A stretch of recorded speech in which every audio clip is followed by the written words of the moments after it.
할렐루야! 백부장 고넬료와 그 가정에 성령님이 임하신 사건은 예루살렘 교회에는 엄청 큰 충격이었습니다. 이제껏 그들은 복음과 성령님은 오직 유대인들을 향한 것인 줄 알았는데 베드로를 통해 소식이 들려오기를 이방인들에게도 성령님이 임하셨다는 것입니다. 베드로가 예루살렘으로 올라가자 아직 반신반의했던 강경 유대인들은 베드로를 추궁하기 시작합니다. 본문에는 이들을 할례자들이라고 표현하고 있는 거예요. 예수님을 믿지만 여전히 유대적 사고의 틀이 분명한 이들이 베드로에게 다음과 같이 지적을 한 겁니다. 당신이 무할례자, 이방인 고넬료를 말하는 거죠.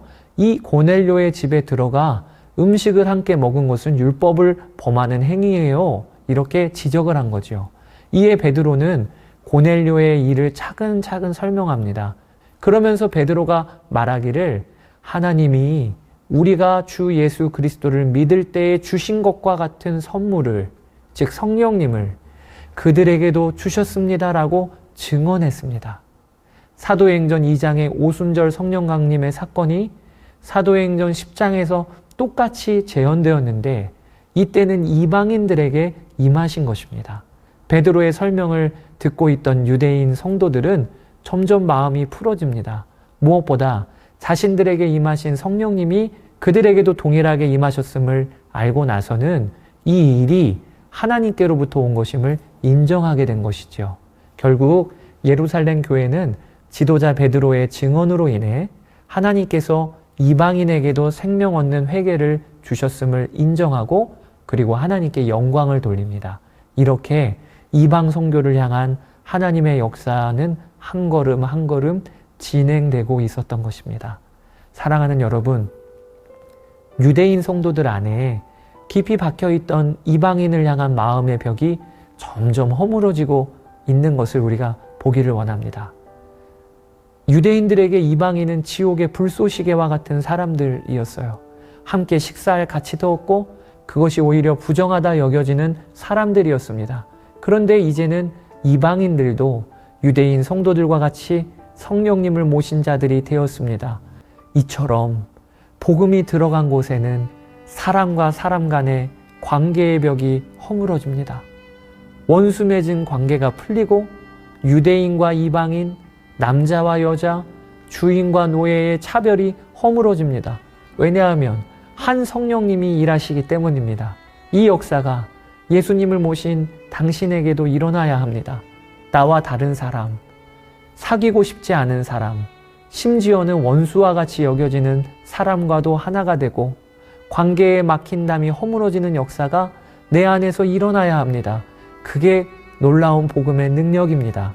예루살렘 교회는 그 자체가 참 좋은 교회였습니다. 그러나 하나님은 예루살렘 교회를 향한 더 큰 계획을 갖고 계셨습니다. 그것이 복음이 흘러가는 교회였습니다. 하나님은 이 일을 위하여 예루살렘 교회 성도들의 생각의 틀을 깨고 계십니다. 그것도 그들의 수준에 맞게 속도도 조절하시면서 말입니다. 마찬가지예요. 예수 그리스도를 모신 우리는 이미 비교할 수 없는 복을 받은 사람들입니다. 그러나 하나님은 우리를 향한 더 큰 그림을 갖고 계십니다. 그것이 우리가 복을 흘려보내는 사람이 되는 것입니다. 그 일이 이루어지기를 축복합니다. 이제 이방인을 향한 하나님의 역사는 더욱더 속도가 붙습니다. 고넬료라는 한 사람, 한 집안 수준이 아닙니다. 이제는 이방인 교회인 안디옥 교회가 세워지는 역사가 일어납니다. 스데반의 순교 이후에 예루살렘 교회 박해 때 흩어졌던 성도들은 베니게와 구브로와 안디옥까지 이동했어요. 그들은 우선 유대인들에게만 말씀을 전했습니다. 여전히 복음이 유대인을 벗어나지 못하는 상황이었던 것입니다. 그런데 그 중에 특이한 일이 벌어집니다. 구브로와 구레네 몇 사람이 안디옥이라는 곳에 이르러 참 놀랍게도 헬라인에게 복음을 전한 것입니다. 헬라인은 이방인을 말하는 거예요. 이방인 선교가 이렇게 본격적으로 시작이 된 것입니다. 여러분, 이 일이 하나님이 계획하시고 그렇게도 꿈꾸시던 일이었어요. 하나님은 마침 기다리셨다는 듯이 헬라인에게 복음을 전하는 그들에게 놀랍도록 역사하셔요. 본문에는 주의 손이 함께 하셨다라는 표현을 쓰고 있는데 이것은 성경에서 꽤 드문 표현입니다. 이방인을 향한 그들의 복음 전파 사역은 큰 열매를 맺습니다. 여호와 하나님에 대한 개념이 없는 이방인들이 마치 준비가 다 된 사람들처럼 복음을 받아들여요.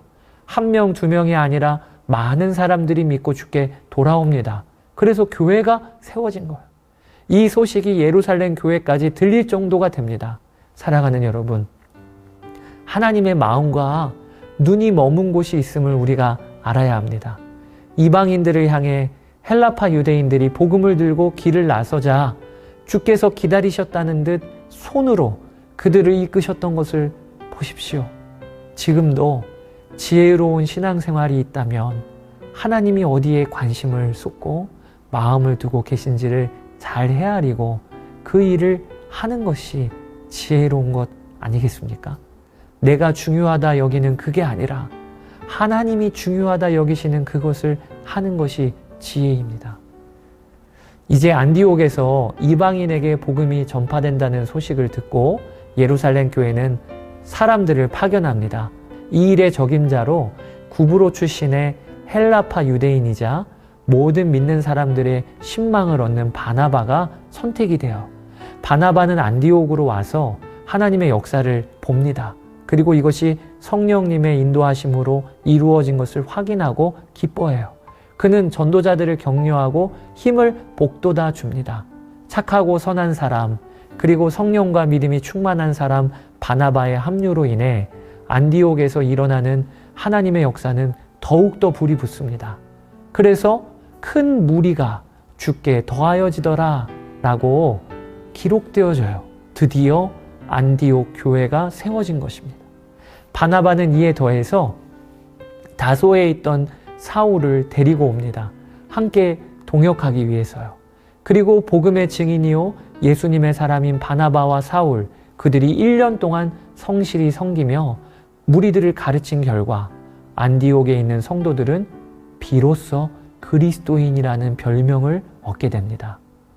안디옥 사람들이 볼 때 그들을 보면 그리스도께 속한 자들이야, 저들을 보니 예수님 생각이 나, 그런 의미에서 그 이름을 받게 된 것이죠.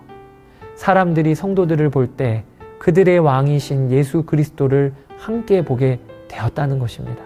이제 사도행전의 중심축이요, 예루살렘 교회에서 안디옥 교회로 점점 넘어가고 있습니다.